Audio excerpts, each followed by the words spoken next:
Good afternoon to everyone. कैसे हो आप सभी। आज का जो हमारा सेशन रहेगा वो रहेगा न्यूमेरिकल्स पे।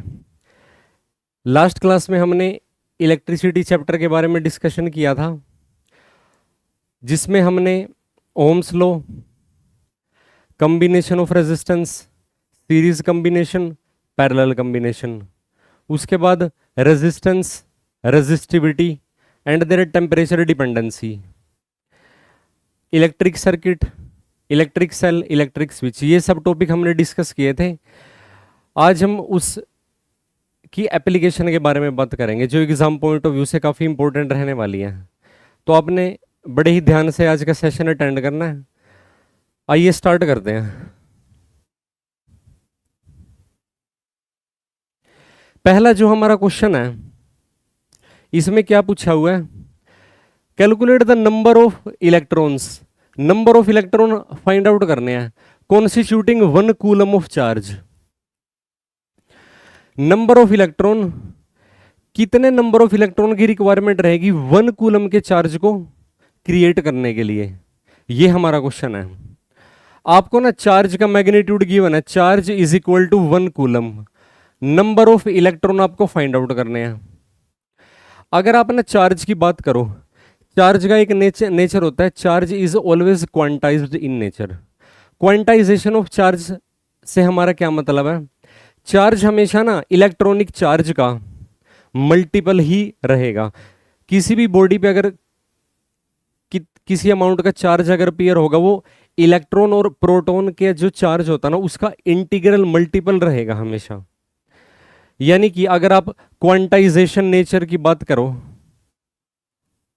क्वांटाइज्ड या क्वांटाइजेशन ऑफ चार्ज, तो चार्ज को आप कैसे एक्सप्रेस करते हो, charge is always is equal to plus minus N into E. Plus minus इसलिए क्योंकि पॉजिटिव चार्ज और नेगेटिव चार्ज दोनों एग्जिस्ट करते हैं। एन यहाँ पे ना नंबर, एक इंटीजर को एक्सप्रेस कर रहा है, और ई यहाँ पे इलेक्ट्रॉनिक चार्ज को रिप्रेजेंट कर रहा है। इलेक्ट्रॉनिक चार्ज की वैल्यू कितनी होती है, 1.9 इंटू 10⁻⁻19 कूलम। अब आपको पता है जितना मैग्नीट्यूड ऑफ चार्ज इलेक्ट्रॉन का होता है, उतना ही मैग्नीट्यूड ऑफ चार्ज किसका होता है, प्रोटॉन का। बस ये वैल्यू ना इलेक्ट्रॉन के केस में नेगेटिव हो जाएगी, प्रोटॉन के केस में पॉजिटिव हो जाएगी। अब हमको ना 1 कूलम ऑफ चार्ज जो गिवन है, तो ये भी इसी रिलेशन को फॉलो करेगा, n times of the electronic charge. Number of electron find out करने के लिए आपको क्या करना पड़ेगा, चार्ज को इलेक्ट्रॉन के चार्ज से डिवाइड करना पड़ेगा।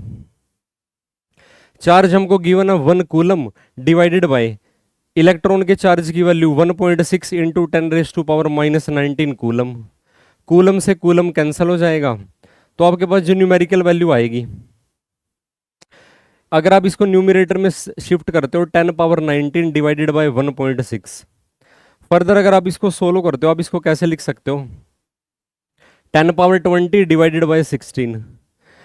अब 16 से डिवाइड करने के लिए ना न्यूमरेटर में सॉरी 100 को अलग कर लीजिए, 10⁻18 को अलग कर लीजिए। तो जब आप ना 100 को 16 से डिवाइड करोगे, आपको क्या मिलेगा, 6.5, और साथ में क्या है 10⁻18। यानी कि इतने नंबर ऑफ इलेक्ट्रॉन जब एक साथ एक जगह कलेक्ट होंगे, तो वो कितने चार्ज का फॉर्मेशन करेंगे, 1 कूलम ऑफ चार्ज का। इतने नंबर ऑफ इलेक्ट्रॉन रिक्वायर्ड रहेंगे 1 कूलम ऑफ चार्ज को क्रिएट करने के लिए। है ना इंटरेस्टिंग। उम्मीद करता हूं कि आपको क्वेश्चन समझ में आया होगा। नेक्स्ट क्वेश्चन देखते हैं। आपको ना करंट की वैल्यू गिवन है, एक बल्ब के फिलामेंट में से ना पास करने वाले ना करंट की वैल्यू आपको गिवन है। कितनी वैल्यू है, 0.6 एम्पियर। आपको टाइम गिवन है, जितने टाइम के लिए वो ये करंट पास किया, 4 आवर के लिए ये पास किया। इन्होंने बोला amount of charge that flows through the circuit. आपको ना चार्ज की वैल्यू फाइंड आउट करनी है कि कितना अमाउंट ऑफ चार्ज पास करेगा। क्योंकि बेसिकली अगर आप ना करंट की बात करते हो, करंट हम कब कहेंगे एक सर्किट में करंट फ्लो कर रहा है, जब उसमें ना चार्ज मोशन में होता है। Rate of flow of charge is termed as electric current. Current की वैल्यू आपको दे रखी है, चार्ज की वैल्यू आपको फाइंड आउट करनी है। टाइम की जो वैल्यू है इसको आप ना सेकंड में एक्सप्रेस कर लीजिए, 1 hour equal to 60 minute and 1 minute is equal to 60 second. तो इतने सेकंड आपके पास वैल्यू आ जाएगी। तो जो आपके पास करंट, चार्ज और टाइम का रिलेशन होता है, current is equal to rate of flow of charge. तो आपको ना चार्ज फाइंड आउट करना है। चार्ज के लिए आपको ना करंट को टाइम से मल्टीप्लाई करना पड़ेगा। तो जब आप ना करंट को मल्टीप्लाई करोगे टाइम से, करंट की वैल्यू कितनी है 0.6, टाइम की वैल्यू आपके पास कितनी है 4 इंटू 60 इंटू में 60। फर्दर आप इसको अगर सोल्व करते हो तो आपको कितने कूलम ऑफ चार्ज मिलता है, कीजिए सोल्व इसको। ये देखो डेसिमल की जीरो इसको कैंसिल कर देगी, है ना। अब देखिए आपके पास एक तो आ जाएगी वैल्यू 24 मल्टीप्लाई विद, अगर ये करोगे इसको आपके पास 360 मिलेगा। और ये आपका आंसर ना कूलम में आएगा, जो चार्ज आएगा आपके पास। अब आप फर्दर इसको मल्टीप्लाई करके सोल्व कर सकते हो, इतने कूलम आपका ना आंसर आ जाएगा चार्ज का। ठीक है, तो आपके पास एक ये न्यूमेरिकल वैल्यू आ जाएगी चार्ज की। इसमें बेसिकली आपको ना करंट की वैल्यू गिवन थी, टाइम की वैल्यू गिवन थी, आपको ना चार्ज फाइंड आउट करना था। तो इतने कूलम ऑफ चार्ज आपको मिल जाएगा, जिसकी वजह से 0.6 एम्पियर का करंट फ्लो करेगा कितने टाइम में, 4 आवर्स में। आप इसको सोल्व कर सकते हो फर्दर मल्टीप्लाई करके। नेक्स्ट जो हमारा क्वेश्चन है उसमें क्या पूछ रखा है, how much energy is given to each coulomb of charge passing through a 10 volt battery. देखिए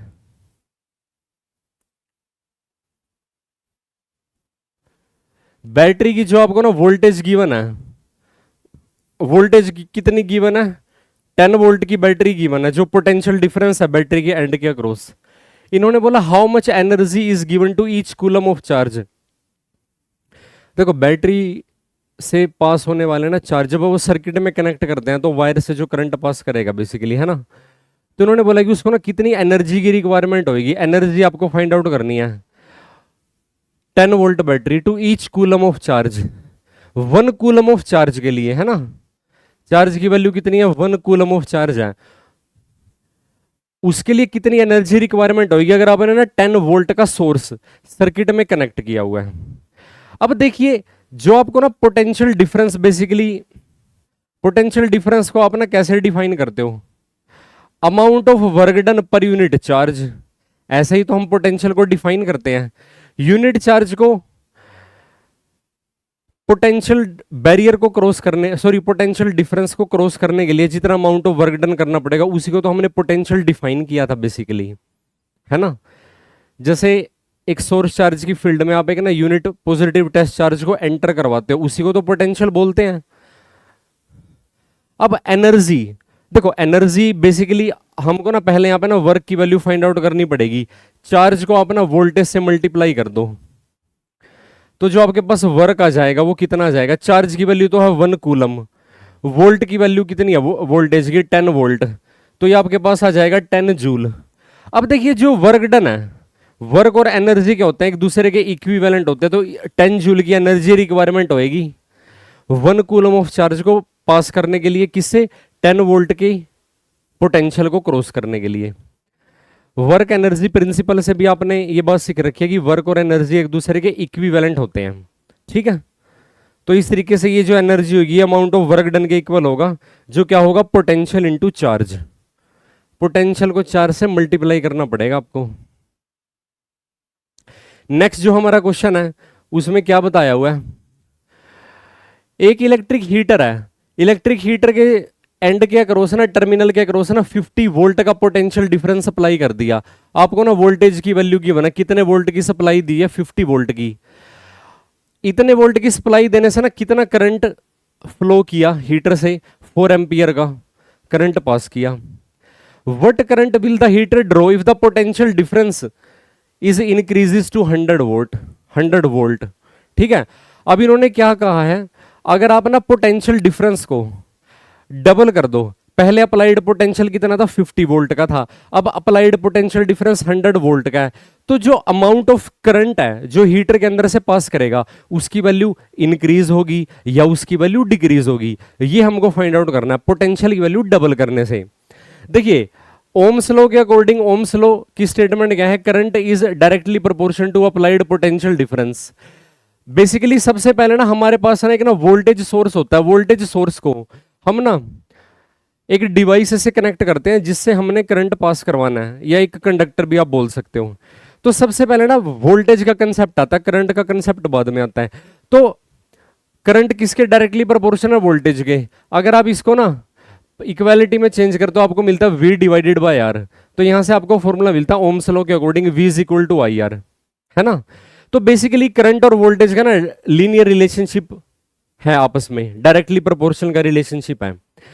देखिए अगर ना आप मान लीजिए इस पोटेंशियल को ना इनिशियल पोटेंशियल V1 का नाम दे दिया जाए अगर, तो ओम्स लो अप्लाई करके ना हम ना हीटर का ना रेजिस्टेंस फाइंड आउट करेंगे इस फॉर्मूला से। रेजिस्टेंस कितना जाएगा? Applied voltage divided by current. Applied voltage कितनी है? 50 वोल्ट, वोल्ट मतलब और डिवाइडेड बाय 4 एम्पियर का करंट। इतने अमाउंट ऑफ रेजिस्टेंस ये ओम्स के अंदर आ जाएगा। अब सेकंड जो सिचुएशन आपको दे रखी है, सेकंड सिचुएशन में इन्होंने बोला कि हमने ना वोल्टेज को अप्लाइड पोटेंशियल डिफरेंस को ना डबल कर दिया 100 वोल्ट, ठीक है। और सेम अमाउंट ऑफ, अब अमाउंट ऑफ करंट तो क्या है? सेम रहेगा बेसिकली, ठीक है। तो इन्होंने बोला कि भाई what current will the heater draw, हाँ कितना हीट, जैसे मान लीजिए इस करंट को I1 का नाम दे दिया, तो I2 जो करंट की वैल्यू है वो हमको फाइंड आउट करनी है। अब दोबारा फिर यहां पे हम क्या अप्लाई करेंगे? ओम्स लॉ अप्लाई कर दो again, Ohm's law. According to Ohm's law, Ohm's law की स्टेटमेंट क्या हो जाएगी? V2 is equal to I2 multiply with R। जो रेजिस्टेंस है डिवाइस का वो तो सेम रहेगा।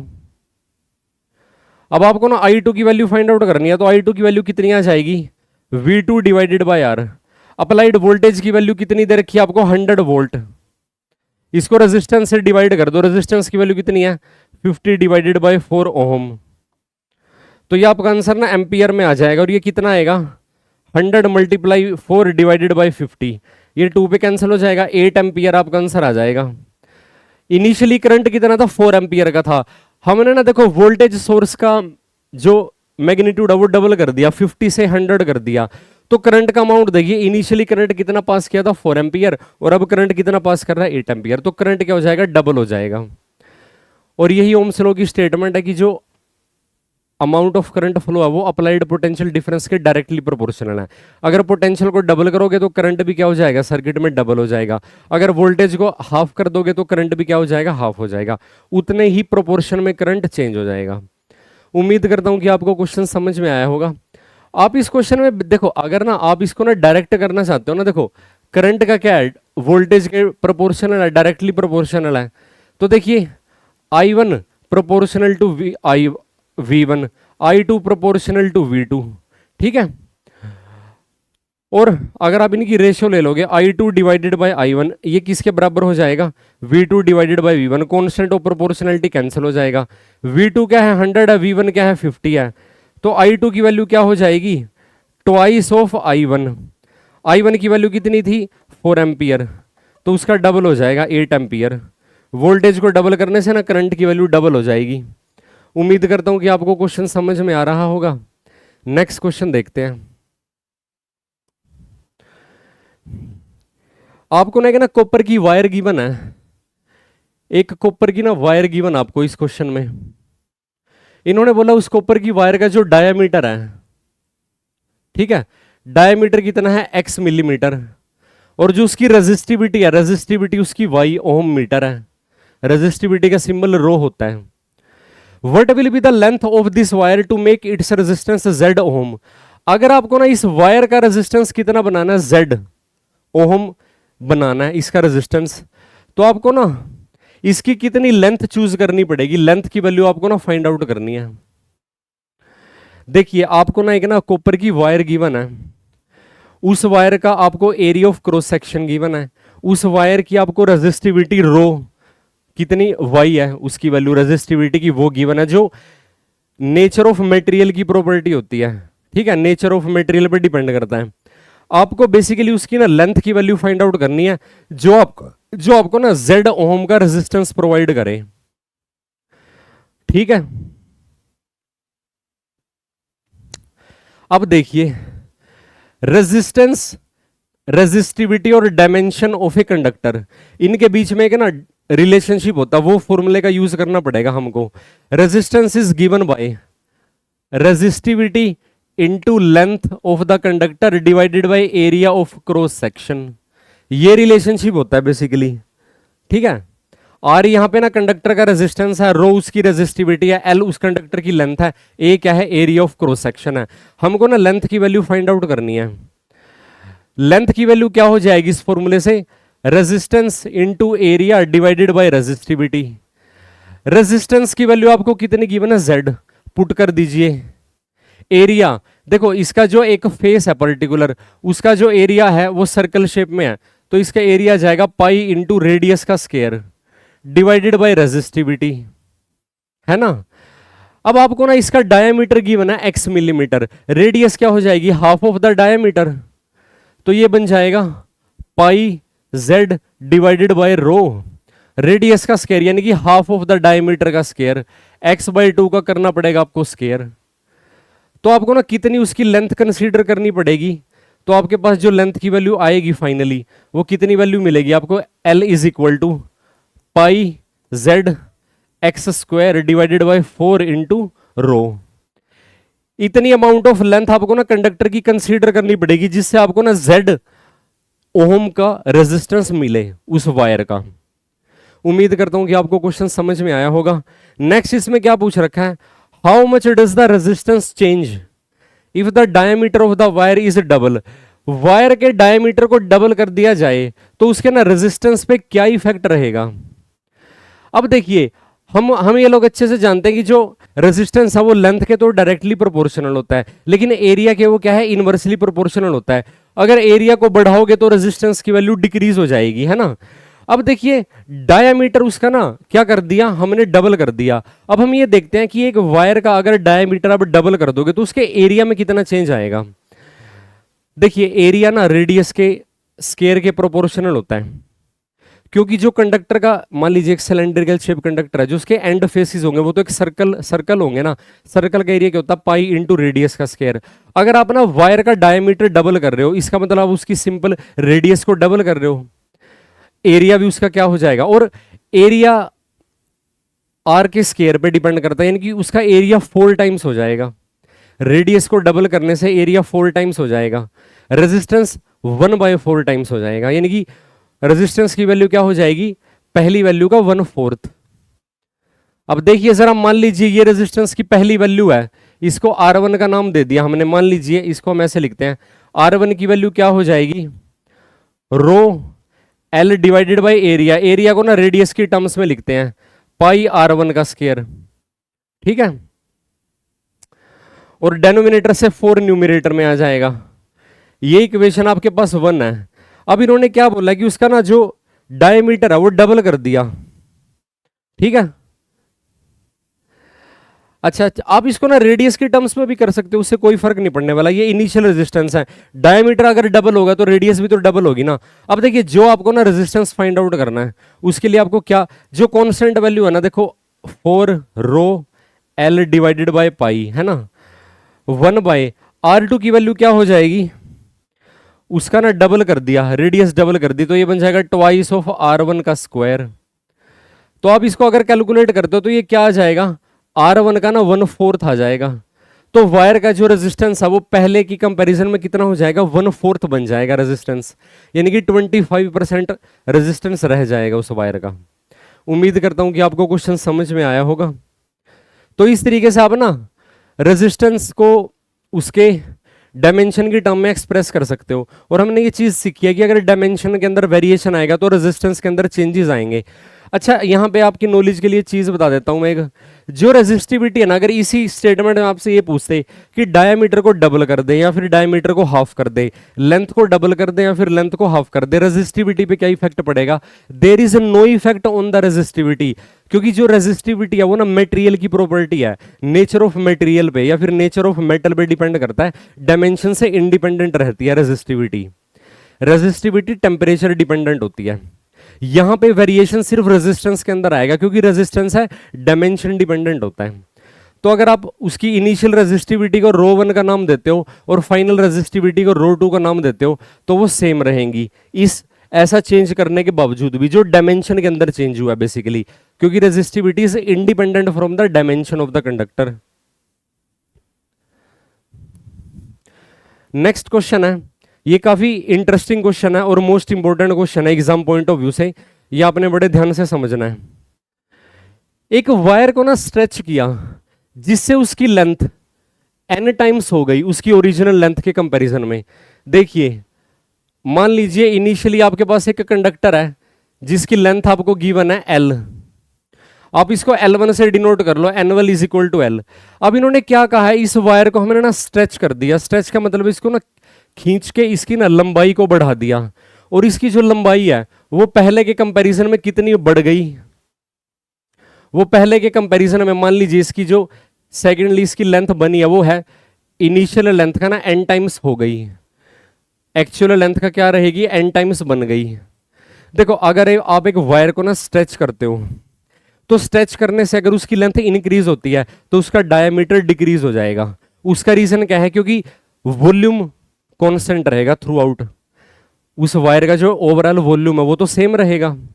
तो देखो अगर आप उसकी ना लेंथ को n टाइम्स करते हो, मान लीजिए इसका initially area of cross section है A1, उसका हमने ना A का नाम दिया, फाइनली जो इसका एरिया ऑफ क्रॉस सेक्शन है A2, ठीक है। अगर आप उसकी लेंथ को n टाइम्स कर देते हो तो उसका फाइनली जो उसका एरिया आएगा वो क्या रहेगा 1/n times of its previous value. अगर लेंथ को आप n टाइम्स करते हो तो एरिया क्या हो जाएगा 1/n टाइम्स, क्योंकि वॉल्यूम तो सेम रहेगा ना। जो उसका वॉल्यूम है ना, वॉल्यूम होता है लेंथ इनटू एरिया। आप इसको, ये बेसिकली कांस्टेंट रहेगा L1 इंटू A1, या फिर आप इसको ऐसे लिख सकते हो L2 into A2।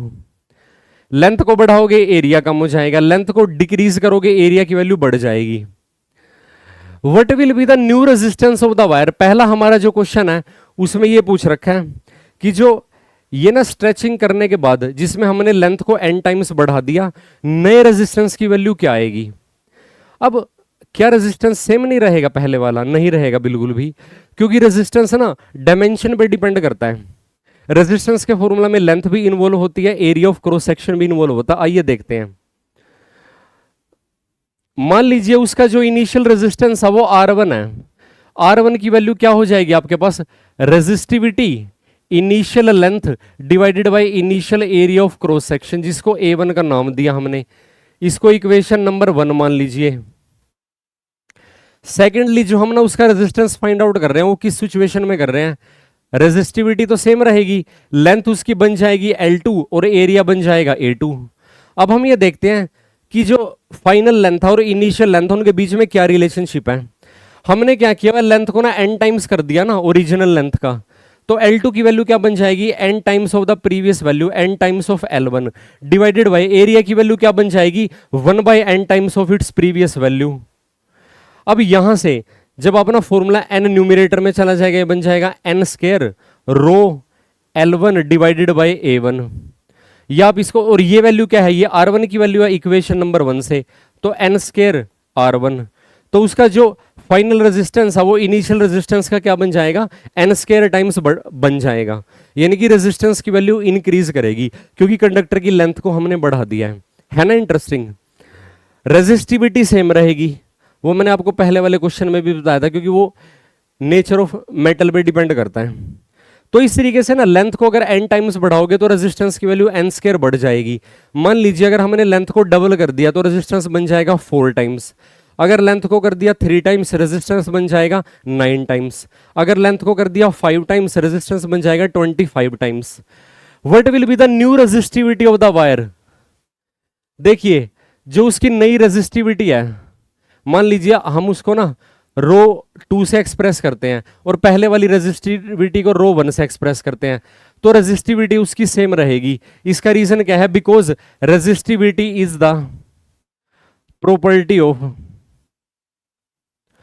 Property of material, या फिर क्या होता है नेचर ऑफ मटेरियल पे डिपेंड करती है रेजिस्टिविटी, नेचर ऑफ मटेरियल पे डिपेंड करती है। तो इस वजह से ना रेजिस्टिविटी के अंदर कोई चेंज ऑब्जर्व नहीं होगा, रेजिस्टिविटी सेम रहेगी।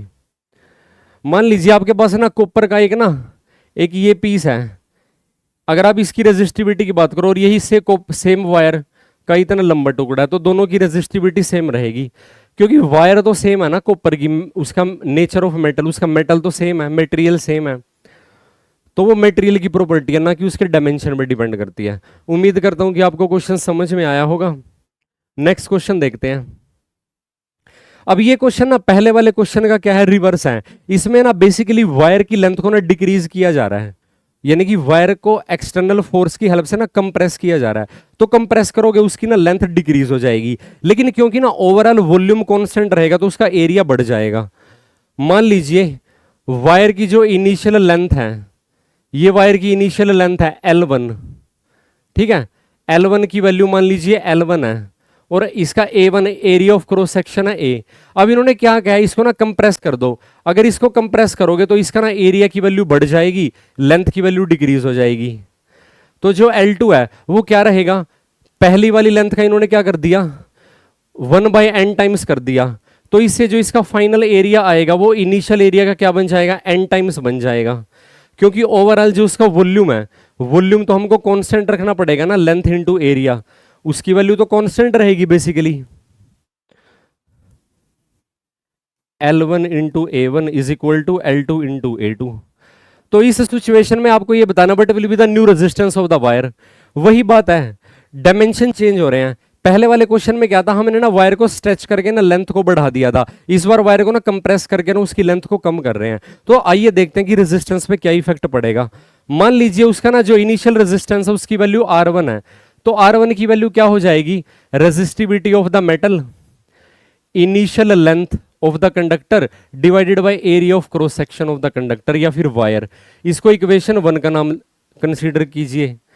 अब R2 क्या हमने जब किया, जब हमने ना इसको ना कंप्रेस कर दिया, तो देखो रेजिस्टिविटी तो रहेगी सेम, लेंथ कितनी बन जाएगी, L2 बन जाएगी, और एरिया बन जाएगा A2। अब हमने यहां से ना रिलेशन देखना, लेंथ उसकी L2 और L1 में क्या रिलेशन है, L2 क्या है, L1 का 1/n टाइम्स है, और जो A2 है, A2 क्या है, इनिशियल एरिया का n टाइम्स है। तो यहां से अगर आप वैल्यू फाइंड आउट करोगे बन जाएगा रो L1 divided bye n square A1। ये आपके पास जो वैल्यू है ये इनिशियल रेजिस्टेंस को रिप्रेजेंट कर रहा है, तो R1 divided by n square.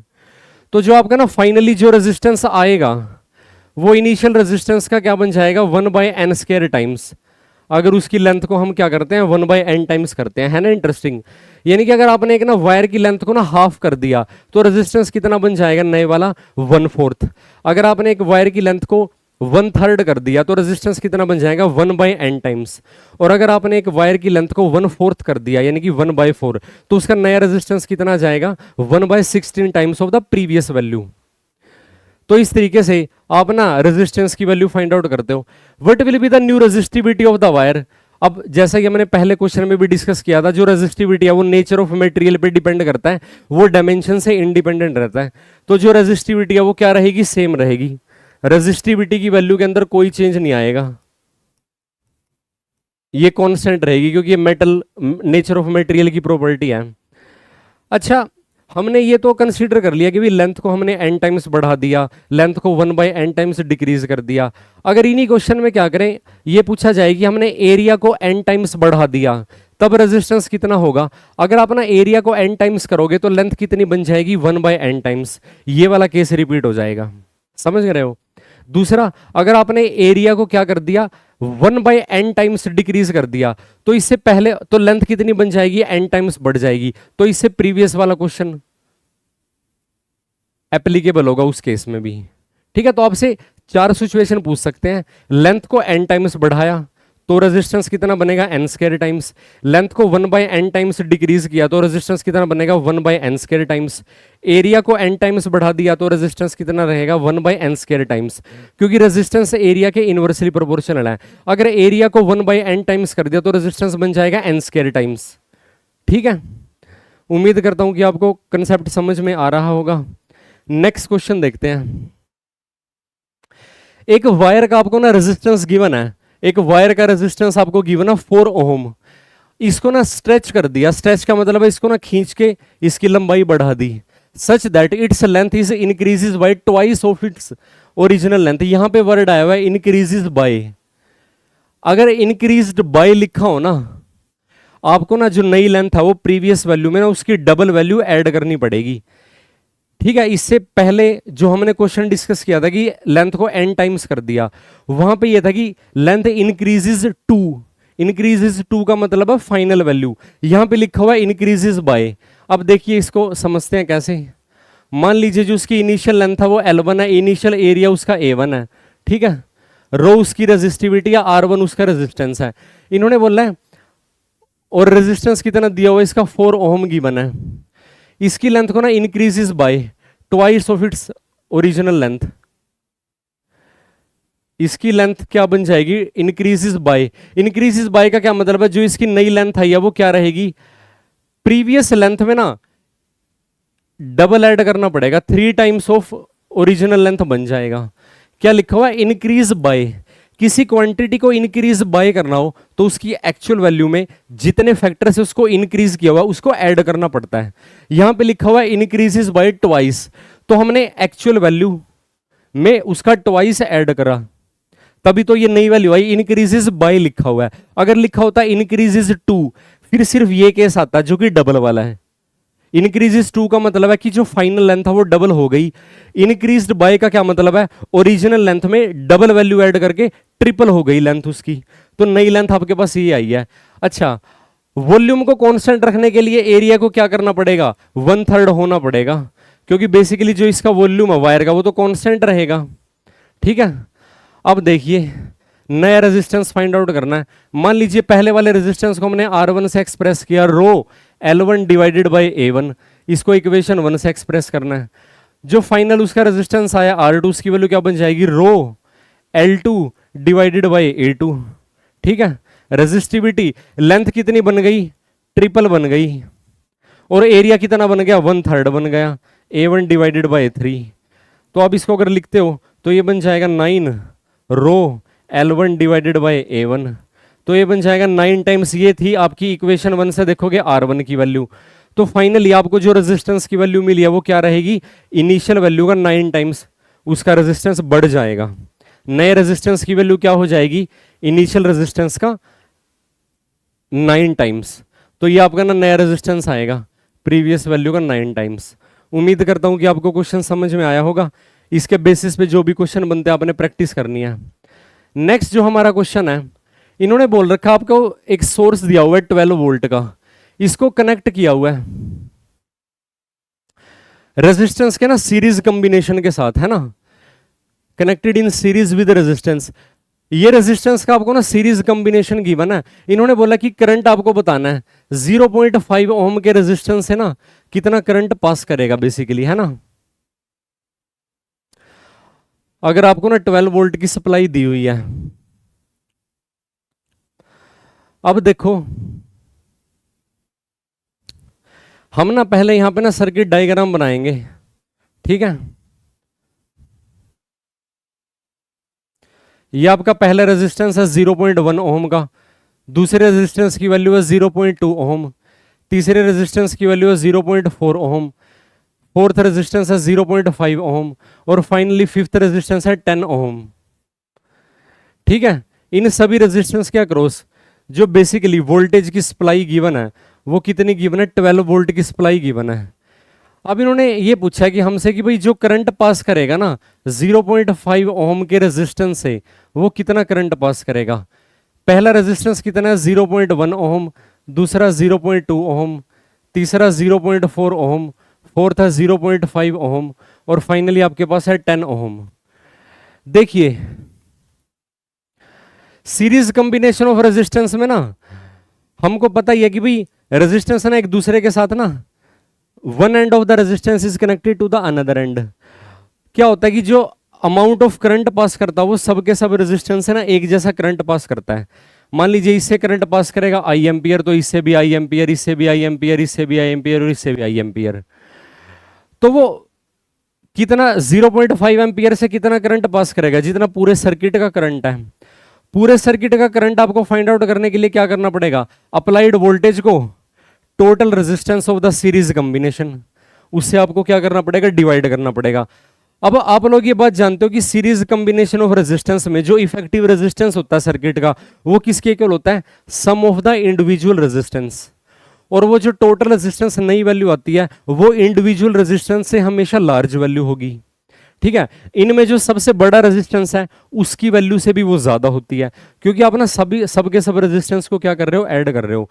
तो आप इन सबको ऐड कर दीजिए, 0.1, 0.2, 0.4, 0.5 प्लस में क्या है 10, 0.3, 0.7, 1.2, तो ये आपके पास बन जाएगा 11.2 ओम। तो ये तो आपका ना नेट रेजिस्टेंस आ गया सीरीज कॉम्बिनेशन का। अब आपको करंट फाइंड आउट करना है, तो देखो जो 0.5 एम्पियर से पास करेगा वो बाकी सब रेजिस्टेंस से भी उतना ही करंट पास करेगा, क्योंकि सीरीज कॉम्बिनेशन में सेम करंट पास करता है सभी रेजिस्टेंस से। तो ये एक तरीके से सर्किट का ही करंट है टोटली। अप्लाइड वोल्टेज कितनी है, 12 वोल्ट। 12 वोल्ट को अपना सीरीज कॉम्बिनेशन ऑफ रेजिस्टेंस 11.2 से डिवाइड कर दो, तो इतने एम्पियर ऑफ करंट, ये आपका आंसर आ जाएगा। ठीक है, तो इतने एम्पियर का करंट पास करेगा सबके सब रेजिस्टेंस से। नेक्स्ट क्वेश्चन देखते हैं। इन्होंने बोला आपको ना 4 कोयल गिवन है रेजिस्टेंस की, आपको ना 4 कोयल गिवन है। पहली कोयल का रेजिस्टेंस है 2 ओम, दूसरी कोयल का रेजिस्टेंस है 4 ओम, थर्ड कोयल का जो रेजिस्टेंस है वो है 6 ओम, और फोर्थ कोयल का जो रेजिस्टेंस है वो क्या है, 8 ओम।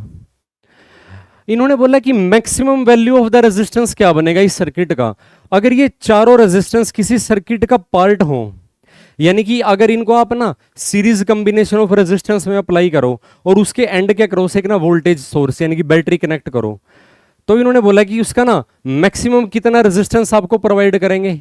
ठीक है, देखिए रेजिस्टेंस की वैल्यू मैक्सिमम तभी हो सकती है जब ना गिवन रेजिस्टेंस को हम ना सीरीज कॉम्बिनेशन में लगाएं, क्योंकि सीरीज कॉम्बिनेशन में जो टोटल रेजिस्टेंस होता है वो क्या होता है, सम ऑफ इंडिविजुअल रेजिस्टेंस होता है, और वो रेजिस्टेंस की वैल्यू उस सेट में जो सबसे बड़ा रेजिस्टेंस है उससे भी लार्ज होती है। ठीक है, तो जो मैक्सिमम वैल्यू आएगी रेजिस्टेंस के, मान लीजिए उसको हम आर मैक्स से एक्सप्रेस करते हैं, वो क्या रहेगा, इन चारों रेजिस्टेंस का सीरीज कॉम्बिनेशन। तो चारों का सीरीज कॉम्बिनेशन करोगे तो चारों रेजिस्टेंस की वैल्यू आपको क्या करनी पड़ेगी, ऐड करनी पड़ेगी। तो चारों की वैल्यू अगर आप ऐड करोगे तो ये बन जाएगा 2 ohm plus 4 ohm plus 6 ohm plus 8 ओम। आप इनको ऐड करोगे तो आपके पास आंसर क्या आ जाएगा, 20 ओम। तो ये तो है सर्किट का मैक्सिमम रेजिस्टेंस। दूसरा आपसे पूछ रखा है minimum value of the resistance. अगर आपको ना एक सर्किट का रेजिस्टेंस मिनिमाइज करना है तो जितने भी आपको ना गिवन रेजिस्टेंस गिवन है उस सर्किट के अंदर, आप उन सबको ना पैरेलल में कनेक्ट कर दीजिए, क्योंकि पैरेलल कॉम्बिनेशन का जो इफेक्टिव रेजिस्टेंस होता है वो क्या होता है, उन इंडिविजुअल रेजिस्टेंस से कम होता है। ठीक है, तो जो मिनिमम रेजिस्टेंस की वैल्यू अगर आपको कैलकुलेट करनी हो, मान लीजिए आप उसको ना स्मॉल आर से एक्सप्रेस करते हो, तो आपको ना वो वैल्यू कैसे फाइंड आउट करनी पड़ेगी, पैरेलल कॉम्बिनेशन ऑफ रेजिस्टेंस आपको करना पड़ेगा 1/r पैरेलल। ठीक है, पैरेलल कॉम्बिनेशन में रेजिस्टेंस की इफेक्टिव रेजिस्टेंस कितना होता है, sum of reciprocal of individual resistance. सभी रेजिस्टेंस को ना इंडिविजुअल रेसिप्रोकल करके हमको ऐड करना पड़ेगा, तब हमारे पास ना इफेक्टिव रेजिस्टेंस आएगा, और उसकी वैल्यू क्या रहेगी, इसमें जितने भी इंडिविजुअल रेजिस्टेंस है ना, या जो सबसे छोटा रेजिस्टेंस है उससे भी उसकी वैल्यू क्या रहेगी, स्मॉल रहेगी। यहां पे बेसिकली आपको ना एलसीएम लेना पड़ेगा। इसका एलसीएम कितना आ जाएगा आपके पास,